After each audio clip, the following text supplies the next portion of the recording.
What if the opposite of war is not peace? Now, what do I mean by that? Are we looking for peace in the wrong place? Now, I suspect the majority of us would much prefer peace, but it can so often seem impossible, and especially as one person, maybe as we sit at home, what can we possibly do? I suppose, like many, I ponder on this, and one day I had an insight, and it was about that the opposite of war isn't peace, but the opposite of war is actually exhaustion. If we think about it, all wars eventually come to an end. Now, sometimes it's the victor that actually experiences exhaustion. Maybe they've taken too many lands, rather like the Roman Empire. Eventually, you exhaust your fields of power and influence. The victor, after many years, can be corrupted from inside. So that's another way that wars can end, when one side runs out of money or armaments.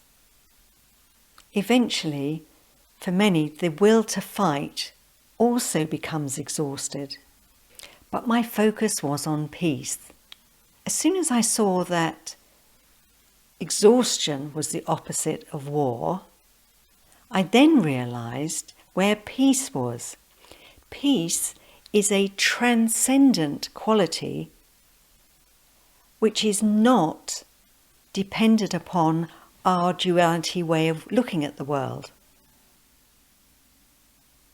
Now, we use opposites to describe so many practical things. Everything that is human-made can be broken down or reduced into parts. But from the perspective of the infinite, which includes absolutely everything, more possibilities exist. And peace, this transcendent peace, is found in our experience of a more unified state of consciousness. It's so easy to think as one person that we can't do anything.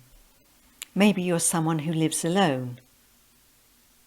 But I was listening to a discussion between Nassim Taleb and Naval on the minority rule. This is where a small number of people, maybe only 3%, can actually have an influence on the combined mind view of the many. And Nicholas gave the example of soft drinks are all kosher, and that all of the lamb that's exported from New Zealand is halal. And these are pieces of information that the average person, well, I didn't know until I listened to this discussion.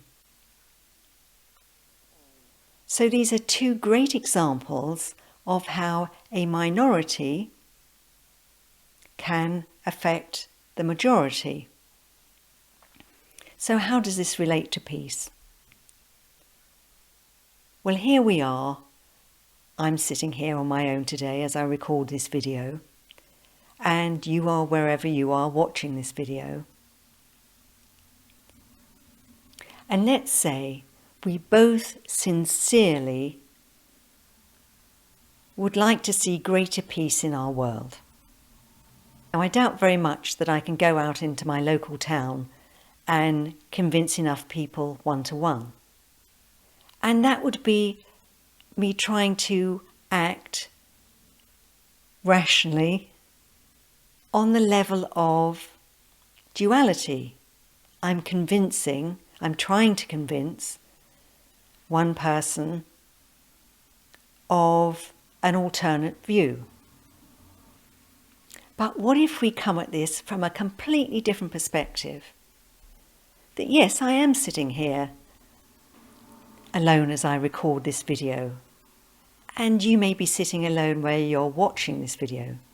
It is my experience that there is a higher, more integrated reality than the dualistic way we have of viewing the world.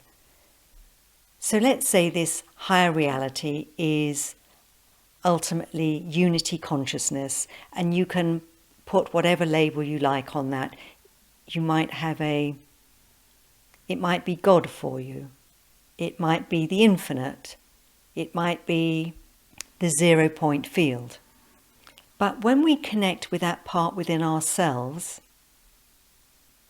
magic really can happen. When I work with clients, I know and they know how quickly change can actually happen. You may have had a synchronistic experience where you were thinking about someone and then maybe your phone rings, or you haven't seen someone for a while and suddenly you round the corner and there they are. Or a piece of information that you were looking for, and this happens to me a lot, suddenly appears as an option. Now we can view that as magical or mystical, or if you're not that way inclined, it may be just how life works. But my point is, let's look for peace or connect with peace on a transcendent level and stop trying to wrestle with peace, seeing it as the opposite of war. If we can begin to see the opposite of war as exhaustion, well, one is, who wants exhaustion? Nobody. Whereas peace often seems out of reach. But I suppose I'd like you to leave this video today with a question, at the very least in your mind. Is peace something I can be a part of, empowering and bringing into this world from a more unified state from within myself? And I truly believe that's possible. As normal, I'm not trying to convince you, but I'd just like to leave you with this to consider, and if you are open and willing, just to ponder on.